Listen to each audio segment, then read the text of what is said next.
اللہ اکبر اللہ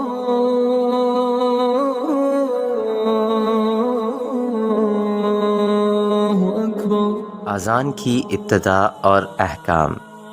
سامعین کرام، کتب بینی سے انسان کی علمی پیاس اور ذوق کو مکمل تشنگی تو حاصل نہیں ہوتی، وہ کبھی سیر نہیں ہو سکتا، لیکن طبیعت کی بدمزاجی اور موضوعات میں عدم دلچسپی سے کبھی کبھار وہ یکسوئی اور دھیان نہیں رہتا، جبکہ دوسری جانب اللہ کا کلام قرآن پاک کا یہ بھی زندہ معجزہ ہے کہ یہ وہ واحد کتاب المبین ہے جس کو جس قدر پڑھتے جائیں لفظوں کی مٹھاس اپنا گرویدہ کیے رہتا ہے۔ اللہ تعالیٰ نے اذان کے کلمات میں بھی ایسی ہی جاذبیت اور کشش رکھی ہے کہ جو بھی اسے دھیان سے سنتا ہے بے اختیار اسی کی جانب کھنچا چلا جاتا ہے۔ یہ بھی کسی معجزے سے کم نہیں کہ اذان کے الفاظ 1500 سالوں سے بغیر کسی ترمیم اور رد و بدل سے ادا کیے جا رہے ہیں۔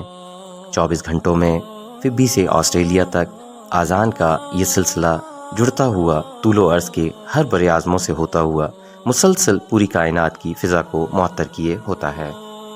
اذان ایک طرح کا اعلان ہے، لوگوں کو نماز کے لیے مسجد میں جمع کرنے کے لیے اللہ تعالیٰ کی ندا ہے۔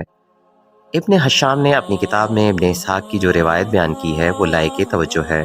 یہ ان دنوں کی بات ہے جب مسلمانوں کی تعداد میں متواتر اضافہ ہو رہا تھا اور آبادی میں وسعت پیدا ہو رہی تھی، اور ضرورت اس امر کی تھی کہ نماز کے معین وقت کی باقاعدہ اطلاع مسلمانوں تک کس طرح پہنچائی جائے۔ اس مسئلے پر مختلف آراء پیش کی گئیں، لیکن بات نہ بن سکی کیونکہ یہود و نصارہ کے طور طریقوں سے گریز بھی ضروری تھا۔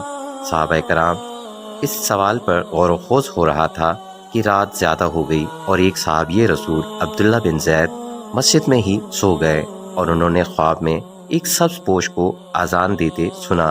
وہ الفاظ ان کے ذہن میں محفوظ رہ گئے۔ یہ اذان حرف بہ حرف وہی تھا جو آج مساجد میں مؤذن ادا کرتا ہے۔ حی علی الفلاح۔ حضور کونین صلی اللہ علیہ وسلم نے اذان کے لیے حضرت بلال بن رباح کا انتخاب فرمایا اور دنیا میں پہلی مرتبہ اذان کے الفاظ گونجے۔ حضرت بلال کو پہلا مؤذن اسلام ہونے کا شرف حاصل ہوا۔ اذان کے الفاظ سنتے ہی حضرت عمر تشریف لائے اور فرمایا کہ بالکل یہی الفاظ انہوں نے خود بھی حالت خواب میں سنے اور ادا کیے۔ اذان کے اوقات کو سورج کی مختلف منازل کے تابع کیا گیا، گویا ہر وقت دنیا کے کسی نہ کسی گوشے میں اذان کی صدا بلند ہو رہی ہوتی ہے، اور یوں اللہ اور رسول اللہ کا ذکر ایک تسلسل کے ساتھ دنیا میں جاری و ساری رہتا ہے۔ وَرَفَعْنَا لَكَ ذِكْرَكَ کی علمی تفسیر کا سلسلہ قائم و دائم رہتا ہے۔